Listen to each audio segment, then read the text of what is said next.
everybody, today we're going to look at ordering groups of objects. But before we do that, let's have a look at a quick recap of things we've been doing. So what I want you to do is I want you to read the first two on your own, okay? Because I don't want to be telling you what this part says, and I want you to work out if it's less than, equal to or greater than the number on this side. If you also want to do 3 and 4 whilst you pause the video, that's absolutely fine as well. I'm sure you'll be able to read those words, but any help you need, just ask your grown-ups.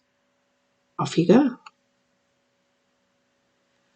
So the first one says 1 10 and 3 1s is less than 16. So well done if you said that, because 1 10 and 3 1s is 13, isn't it? Which is less than 16.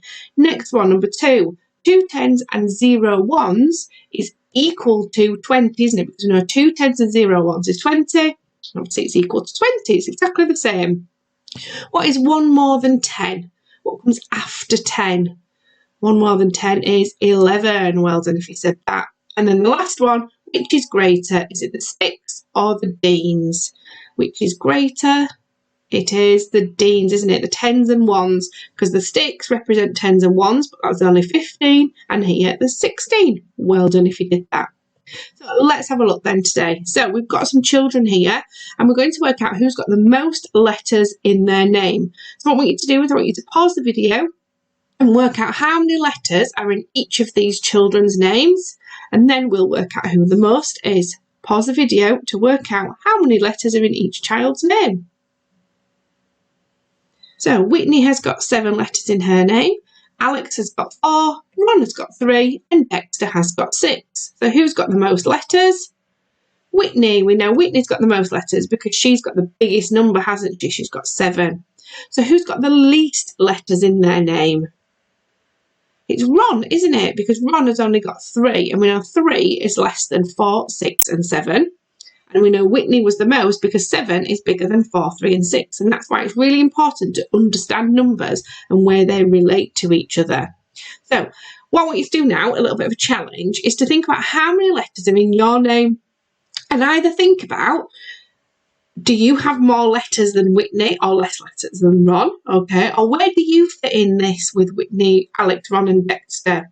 Or the other option is, within your family, work out how many letters are in each of people's names to work out who has the most letters and who has the least letters in your family. So pause the video and work that out. Okay, so here we have Mo, Annie and Dexter. I'm going to work out who's got the most rolls. Mo's got 16, Annie has got 20, and Dexter has got 14. So who's got the most rolls? Which is the biggest number? It's Annie, isn't it? Annie's got the most rolls because she's got 20, and we know 20 is bigger than 16 and 14. And we can see, because we've got the visual representation, haven't we, of the rolls, we can see that she's got 4 more than Mo. Well done if you said that. So who's got the least number of rolls? Yeah, it's Dexter, isn't it? Because he's got the lowest number. 14 is less than 16 and 20. Well done. This time, though, Eva has come along. And Eva has brought in more rolls than Dexter, but fewer than Mo. So remember, okay, Mo has 16, Annie has 20, and Dexter has 14. So how many rolls did Eva bring? She's brought in more than Dexter, but fewer than Mo.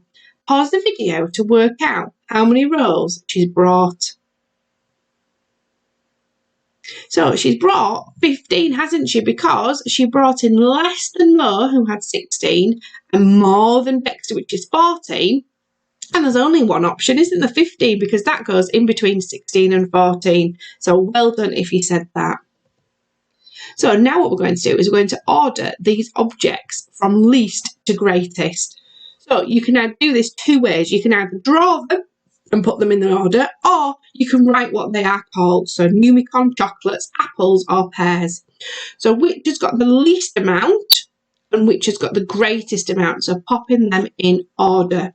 So what I want you to do is either write it down or draw it to show the representation of placing the objects in order from least to greatest. Pause the video and have a go. So you should have put the chocolates first, okay, because there's only 12 chocolates. Then you should have put the apples, because there are 13 apples. Then you should have put the pears, because there are 14 pears. And then you should have put the numicon, because it's 19.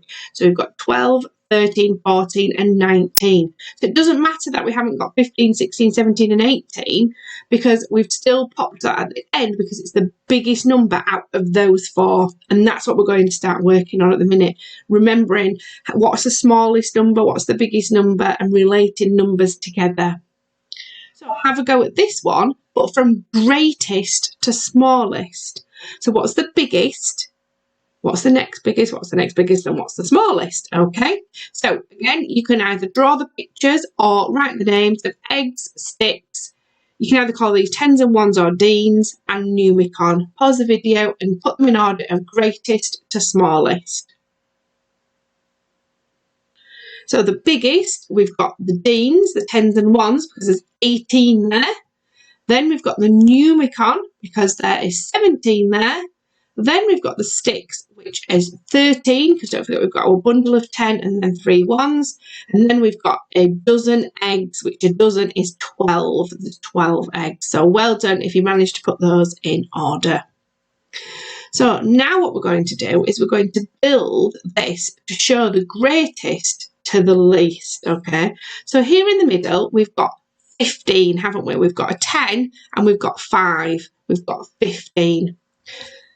So what could be the greatest number here, okay, where we've got 15 here, and what could be the least number here, so the less number. So if we've got 15, what tens frame could we put here to make it a greater number than this one, and what tens frame could we put here to make a lower number? So 15 is here, so what's bigger than 15 and what's less than 15? There may be more than one way. So if you want to, you don't have to draw the tens frame if you don't want to. You can write it as numbers. It's entirely up to you, whatever works for you. Okay, so work out what could we put here as the greatest and what could we put here as the least. Remembering this is 15 in the middle. There may be one way, more than one way, like I say. So if you want to work out more than one way, that would be fantastic as well. Pause the video and have a go. So yeah, if we've got 15 in the middle, our greatest number could be any of these. Look, can you see? So we could have had 16, we could have had 17, we could have had 18, and we could have had 19. Because obviously once I put these 10 frames here, I've already got 10, haven't I? That goes back to our tens and ones work. So we could have had 16, 17, 18, or 19. Because 15 is less than any of those four numbers, or those four numbers are greater than number 15. And it's working it out both ways, isn't it? So let's have a look at the blue side then. What could be the least? What's less than 15? So we could have had 14, we could have had 13, we could have had 12, and we could have had 11. So if you've got any of those combinations at all, and I'm sure your grown-ups are helping you, you've got that right. And like I say, if you've done more than one way, even better, well done. Could we have had 15 on either side? No, we couldn't, could we? Okay, because we already had 15 in the middle, and we can't say 15 is greater than 15 because 15 is equal to 15, isn't it? So it's always remembering that. Well done. Okay, so what I want you to do now is I want you to draw counters to show each of these numbers. So you might not be able to draw your tens frames, that's fine, but if you could draw them in groups of 5 to represent a tens frame, then that will help you with your tens and ones work. So I want you to draw 13, 17 and 14. Off you go. Okay, then using those three numbers, okay, so it was 13, 17 and 14, I want you to start with the smallest number, putting them in order. Then I want you to start with the greatest number and putting them in order. Okay, so we'll go back. We've got 13, 17 and 14. Let me change my pen and I will write it on here. 13, 17 and 14. Okay, and I want you to pop the smallest number, then the next smallest, and then the biggest number there. And then I want you to start with the greatest number and put them in that order using these three numbers. Okay, so off you go. Don't forget to send your work on Tapestry, as I do look forward to seeing it. Take care, everybody.